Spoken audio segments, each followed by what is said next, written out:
অবশেষে রান্না শেষ হলো। আমার কন্যা সার্ভ করতেছে। এটা কিন্তু আমার পালিত কন্যা। কাগজে লিখিতভাবে নিয়ে আসবো।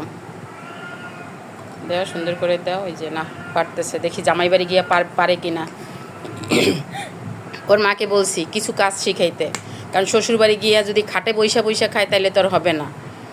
এখন আমরা তো মেয়ে পালি, সবাই কিভাবে কি বলুম, মেয়ে পালি না যেন একটা খুঁজে পাইতেছি না কি বলুম। মানে মেয়ে যে গ্লাসটা ধরবে তাও মনে হয় পারে না। কিছুদিন আগে একটা আপু ভিডিও করছে যে আগে গিয়ে জিজ্ঞেস করতাম রান্না পারে, আর এখন গিয়ে জিজ্ঞেস করতে পারি। এখন গিয়ে জিজ্ঞেস করি মেয়ে কি মুখে খাবার তুলে খেতে পারে। তো এখন হইলো ওই রকমের কিছু কিছু শিক্ষা দেবেন, একেবারে না শিখলে তো হয় না।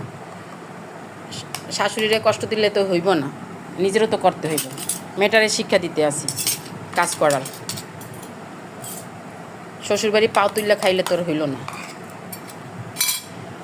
এই নুডলস খাওয়ার সময় কয়েকজনের কথা অনেক মনে পড়ে, অনেক, যা বলার মতো না। অনেক মিস করি তোমাকে গো। দেখেন যে নোয়াখালী কই না বড়াটা বাজছে দেখছেন, পুরি আঙ্গার করে হেলাইছে। কি কম আর বোনের কথা। 2 দিন পরে আর 2 দিন পরে আর বলবো না। এখনই বললাম, এখনই মানে শুনবেন, চলে যাবে। এই যে সার্ভ করলো আমার মেয়েটায়, সুন্দর হয়েছে, খারাপ হয় নাই, অসাধারণ। পারবে, জামাই সংসার করতে পারবে। আর জামাই সংসার এমনিই করতে পারবে, কারণ বিয়ের পর জামাইরা সবাই আমাকে কথা শুনে। আমরা তখন লিডার, ওরা হয় তখন প্রজা।